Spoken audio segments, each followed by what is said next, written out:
Usually, when we think about building a nation, we picture literal construction, right? Yeah. Like infrastructure, factories, bridges. Right, yeah. You lay the bricks, you pour the concrete, and you can, step back and physically see what you've actually made. Exactly. It's a very tangible process. You measure it in tons of steel and miles of paved road. Right. But then you look at totalitarian regimes, and suddenly the construction site shifts entirely.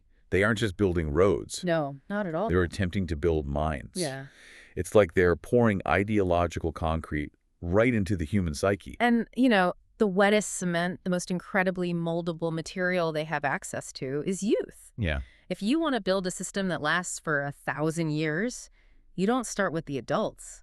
You start with the children. Welcome to our latest deep dive. If you are listening to this right now, I am guessing you are an IGCSE history student, and you are looking to absolutely master your upcoming exams. We see you. We do. We know the pressure is on, and we are here to help you get that top mark. So today, our source material is a targeted set of revision notes titled Nazi Policies Towards Young People. And our mission today is not just to give you, like, a static list of dates and German acronyms to memorize. Right, definitely not. Because rote memorization will only get you so far on an exam paper, right? And it certainly doesn't help you actually understand history. Exactly. We want to understand the underlying mechanics of indoctrination. Like, we are going to uncover exactly how a regime attempted to hijack an entire generation. Yeah. Understanding the how and the why, the actual gears of this machine, is what gives you that deep analytical edge. Okay, let's unpack this. Let's do it. Before we look at the specific methods the Nazis used, we really have to establish the motive, like why the intense, almost obsessive focus on children? Right. Why not channel all that propaganda energy into the adults who could, actually vote, work in factories, and fight immediately? Well, because adults come with a major liability for a dictator. They have memories. Oh, wow. Right. Yeah. They remember what life was like before the regime took power. They have already formed their own values, their own religious beliefs, their own complex political leanings. So they're already set in their ways. Exactly. I mean, you can certainly force an adult to comply through terror and intimidation, but Adolf Hitler's fundamental belief was that true, unquestioning loyalty had to be cultivated from the absolute ground up. Right. He believed that if children were shaped from a young age, they would grow into loyal Nazis who wouldn't just obey the regime. They wouldn't even possess the cognitive framework to question it. I mean, it's essentially treating a generation of children like a massive software update for a nation. Oh, that's a good way to put it. Right. You overwrite their basic operating system with your own ideology before they even know how to think critically. Like, you install the programming before the firewall of critical thinking is even built. That is a perfect way to conceptualize it. It really highlights why this strategy is so historically potent. Children are, relatively speaking, blank slates. They look to authority figures to explain how the world works, how to behave, what is good and what is evil. Totally. And if every single authority figure in a child's life, their teachers, their scout leaders, their government officials, is feeding them the exact same script, Then that script doesn't just feel like a rule. exactly. It becomes their underlying reality. They are the perfect vehicles for a totalitarian vision because they completely lack the life experience to pause and say, wait a minute, this doesn't sound right. So, looking at the source notes, they highlight 3 core aims of this massive reprogramming effort. First, to create fiercely loyal supporters of the state. Right. Second, to prepare the boys for war and military service. And third, to prepare the girls for motherhood and family life. And all of this was wrapped in just a suffocating layer of Nazi ideology. Yeah, specifically a manufactured belief in Aryan racial superiority, virulent anti-Semitism, and a demand for absolute blind obedience. Now, to achieve those 3 aims, the state needed a captive audience. And there is literally no audience more captive than children sitting at their desks. Very true. If your goal is to reprogram an entire generation, you have to seize control of the place where they spend the majority of their waking hours. Which brings us to the classroom. But, you can't control the classroom without first controlling the person standing at the front of it. Exactly. And our notes point out a staggering statistic here. By the mid-1930s, 97% of teachers had joined the Nazi Teachers Association. It's just wild. 97%. That is an unbelievable figure for any professional organization. Well, I mean, it ceases to be a professional organization at that point, right? Yeah. It just becomes an instrument of state compliance. Yeah. Joining wasn't exactly a polite invitation. If you refused, you were heavily scrutinized and ultimately risked losing your job entirely. Wow. But it went far beyond simply paying union dues to keep your head down.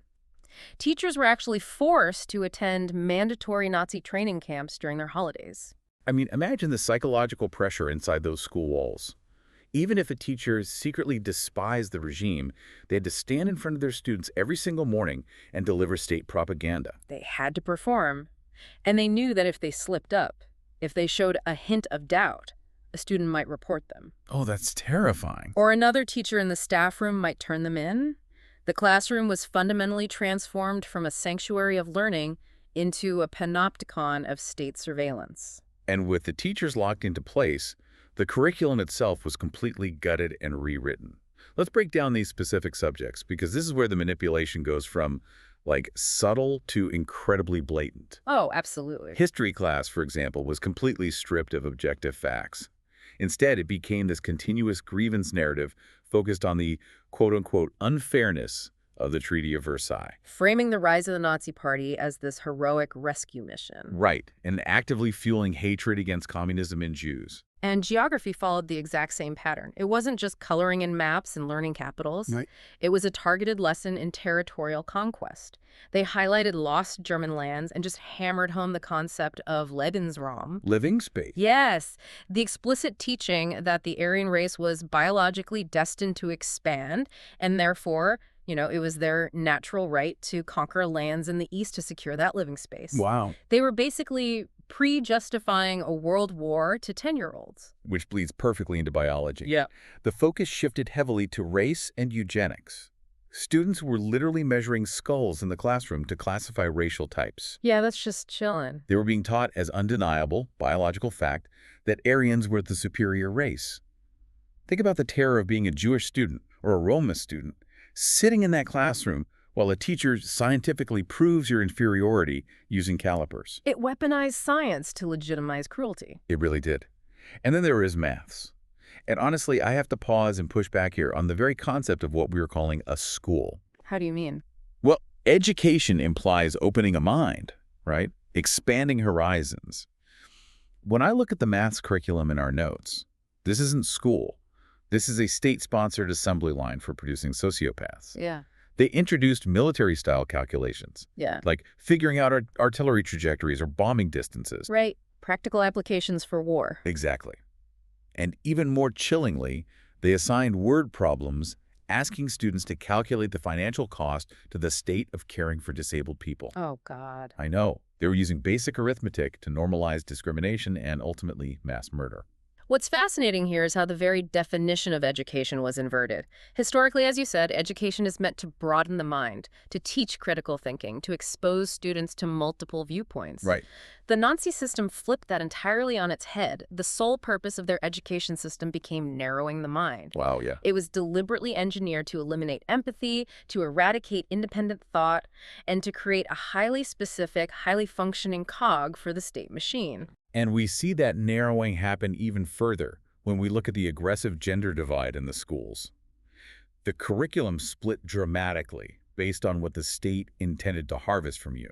Right. Boys were prepared for military service with a massive emphasis on physical strength, aggression, and unquestioning obedience. Physical education was actually increased to make up 15% of all lesson time. While the girls were funneled into domestic science, they were taught how to run a home, how to cook, and they were given specialized eugenics classes focused on how to select the right Aryan husband. Right. They were constantly bombarded with the Nazi ideal of Kinder, Küche, Kirche. Children, kitchen, church. That phrase perfectly encapsulates the devastating reduction of their potential. Their entire educational worth, their entire value to the society was tied exclusively to their future biological ability to produce strong soldiers for the state. Even higher education wasn't spared this intellectual purge. The notes show that universities were absolutely gutted. Between 1933 and 1939, around 3,000 university lecturers were dismissed. That's huge. Right. Jewish academics and any political opponents were driven out. Famous, brilliant minds like Albert Einstein had to flee Germany. Yeah. Student number plummeted. Military training became a requirement just to attend. The universities, which are historically, the ultimate bastions of free thought and debate, simply withered. Because independent thought is the natural enemy of totalitarianism. Totally. If you have spent 8 years teaching students in primary and secondary school to blindly obey, a university that teaches them to question everything is a massive threat to the state's investment. Okay, so the state successfully locked down the school day. But a totalitarian regime cannot tolerate the 3 p.m. school bell. No, they can't. Because what happens at 3 p.m.? Kids go home. They go back to their parents. And parents might deprogram what the state-sponsored teacher just spent 8 hours building. Unstructured free time was viewed as a dangerous vacuum. And to fill that vacuum, they created a highly structured, inescapable system of youth organizations. They realized they had to monopolize every waking hour of a child's life to fully replace the influence of the family. So for the boys, the pipeline started with the Deutsches Jungvolk, the DJ, for ages 10 to 14. From there, they graduated directly into the Hitler Youth, the HJ, for ages 14 to 18. Right. For the girls, the structure was mirrored. You had the Jungmädelbund, the JM, for ages 10 to 14, funneling into the Bund Deutscher Mädel, the BDM, for ages 14 to 18. And the growth of these organizations is staggering. In 1933, they had about 100,000 members. Let's translate those statistics into a visual. Imagine walking into a German classroom in 1933. Out of 10 kids, maybe 3 of them are wearing the state-mandated youth group uniform. That's 30%. Okay, right. Fast forward just a few years to 1937, and it's 5.4 million members. Now, almost 7 out of 10 kids are sitting there in uniform. By 1940, it reached 7.2 million, which was 82%. 8 out of 10 kids. The peer pressure to be one of those 8 must have been absolutely suffocating for the remaining 2. And it's crucial to remember for your exams that membership became officially compulsory for Aryan children in 1936 and fully compulsory by law in 1939. Right. But before it was illegal to opt out, millions of kids were joining willingly. Here's where it gets really interesting. Okay. If you put yourself in the shoes of a 12-year-old in 1934, didn't a lot of them actually enjoy this at first? Yeah. Think about it. For the boys, it's military drills, weapons training, camping out in the woods around a fire. For the girls, it's physical exercise, huge social rallies, a sense of deep camaraderie. There were striking uniforms. There was a massive sense of belonging. To a kid, a lot of that just sounds like an adventure. You've isolated the psychological brilliance of this tactic. It wasn't all grim, monotonous marching and dry political theory from day one. It was meticulously designed to appeal to natural childhood desires. The desire for adventure, the desire for peer approval, the thrill of being part of an exclusive club. Yeah. By combining fun, intense peer pressure, and the absolute unquestioning hero worship of Hitler, the regime was forging incredibly powerful emotional bonds. But they were forging bonds to the state, entirely bypassing the family. It goes even deeper than bypassing the family. They were actively weaponizing the child against the family. Oh, wow. Yeah. Youth in these groups were explicitly encouraged to put their loyalty to the state above their loyalty to their parents. They were told it was their patriotic duty to report disloyal behavior at home. That's insane. Imagine the sheer terror of a parent knowing their own 13-year-old child might turn them into the Gestapo because of an offhand comment they made at the dinner table. The state had effectively usurped the role of the ultimate parent. The ultimate parent that demands absolute sacrifice. So we've outlined the blueprint. They purged the teachers, they weaponized the curriculum, they monopolized free time with the youth groups, and they saturated society with propaganda. Right. It looks like a flawless, inescapable trap. A perfect machine for churning out identical, loyal Nazis. Yeah. But human nature is complex. And as our source material clearly shows, the control was never absolute. Let's look at the youth who actually fought back, the cracks in the concrete. This is a vital part of the historical picture, especially when you are writing an exam essay. You have to show nuance. Despite this overwhelming, terrifying pressure, resistance did exist. Our notes highlight 3 specific opposition groups, and they all resisted in very different ways. First, the Edelweiss Pirates. Right. These were predominantly groups of working-class youths who just flat-out rejected the physical regimentation of the state. They actively avoided the Hitler Youth, they listened to band music, they grew their hair out, and they went on their own independent hikes. It was a physical rejection of the state's demand to control their bodies and their time. Then you had the swing youth. These were generally middle-class teenagers, and their rebellion was deeply cultural. Okay. They embraced American and British music, specifically jazz and swing, and opposed the incredibly strict, sterile, approved Nazi culture. I want to dig into that for a second. Okay. Why was jazz such a threat to the regime that listening to it was considered an act of rebellion? Well, if we connect this to the bigger picture of Nazi ideology, jazz represents everything the state hated. Jazz is fundamentally based on improvisation, freedom, and individuality. Oh, right. It also had deep roots in African American culture. So, to a rigid, highly structured, fiercely racist regime that demanded absolute conformity, a teenager improvising a dance to a jazz record was a terrifying display of uncontrolled freedom. It was a lifestyle rebellion. And then you have the White Rose Group. This was a different level of resistance entirely. Yes, very different. These were university students, most famously led by the siblings Hans and Sophie Skoll, who actively and politically sought to sabotage the regime. Yeah. They secretly printed and distributed anti-Nazi leaflets across their university and beyond, urging the German people to wake up and overthrow Hitler. This raises an important question. If the indoctrination was so thorough, so all-encompassing from such an incredibly young age, why did this resistance exist at all? Right. What's critical to understand is the broad spectrum of defiance we just outlined. You have the immense life-threatening bravery of the White Rose Group, who engaged in active political sabotage and ultimately paid with their lives. Yeah. And you contrast that with the passive rebellion of the swing youth, who were resisting by simply trying to hold on to their individuality through music.